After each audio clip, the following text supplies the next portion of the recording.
విజయనగరం జిల్లా నెల్లిమర్ల నియోజకవర్గంలో మాజీ సైనికుడు అక్రమంగా ఇల్లు నిర్మించుకోవడంపై 2022లో వైసీపీ హయాంలోనే ఫిర్యాదు వచ్చిందని, ఆ రోజునే కూల్చివేయాలని ఉత్తర్వులు ఇచ్చారని, ఈ విషయంపై మాజీ మంత్రి బొత్స సత్యనారాయణ రాజకీయం చేయడాన్ని ఖండిస్తున్నామని రాష్ట్ర చిన్న, సూక్ష్మ పరిశ్రమల శాఖ మంత్రి కొండపల్లి శ్రీనివాస్ అన్నారు.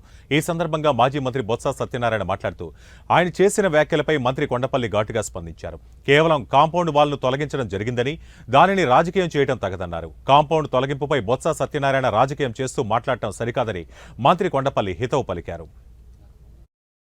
తీసుకోవడం జరిగింది అంతే తప్పించి దీనికి ఈరోజు కేవలం కాంపౌండ్ వాల్ రోడ్డుకి ఎన్క్రోచ్ చేస్తూ ప్రజలకు ఇబ్బంది పరిస్థితి ఉంది కాబట్టి ఆ కాంపౌండ్ వాల్ తీయడం జరిగింది. మరి దాన్ని ఇంత పెద్ద ఇష్యూ చేసి పొలిటికల్ వెండేటా అప్పచెప్తున్నారంటే దాన్ని మనం ఖచ్చితంగా ఖండించాల్సిన అవసరం ఉంది. దీంట్లో పొలిటికల్గా ఎవరు ఇంట్రెస్ట్ లేదు. ప్రజలు, గ్రామస్తులు ఉన్న పిటిషన్ల మీద అధికారులు వాళ్ళ యాక్షన్ తీసుకోవడం జరిగింది అంతే తప్పించి దీనికి ఎటువంటి కలరు అంటే ఇవ్వాల్సిన అవసరం లేదని చెప్తున్నాను. మరి అదే విషయంలో ఈరోజు ఆ గ్రామంలో ఎవరైతే వైసీపీ నాయకులు చూసుకుంటే ఆయన ఇల్లు, ఇది రహదారి, ఇది సీసీ రోడ్ వేసుకున్నారు. ఆ సీసీ రోడ్డు మీద ఆయన కంప్లీట్గా ఎంక్రోచ్ 70% ఎంక్రోచ్ చేసి ఇల్లు కట్టేసుకున్నారు. ఆయన దానిలో ఇల్లు ముందుకు తీసుకొచ్చి ఇల్లు కట్టుకున్నారు. సర్పంచ్ అవ్వచ్చు, నాయకులు అవ్వచ్చు, ఎవరైనా కూడా ఇలా ఇల్లు కంప్లీట్గా ఎన్క్రోచ్ చేసి రాష్ట్రాన్ని కంప్లీట్గా మూసే వ్యవస్థ అక్కడ ఉందంటే మనం ఖచ్చితంగా అది ఖండించాలి. అంటే అలాంటి పరిస్థితులు ఆ గ్రామాల్లో ఉన్నాయి.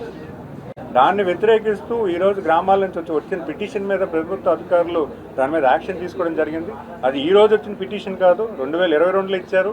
7 నెలల క్రితం దానికి నోటీస్ ఇవ్వడం కూడా జరిగింది. నోటీస్ కూడా ఈ ప్రభుత్వంలో ఇచ్చింది కాదు, గత ప్రభుత్వంలోనే ఆ నోటీస్ ఇవ్వడం జరిగింది. ఆ నోటీస్కి స్పందించలేదు కాబట్టి ఈరోజు యాక్షన్ తీసుకోవడం జరిగింది.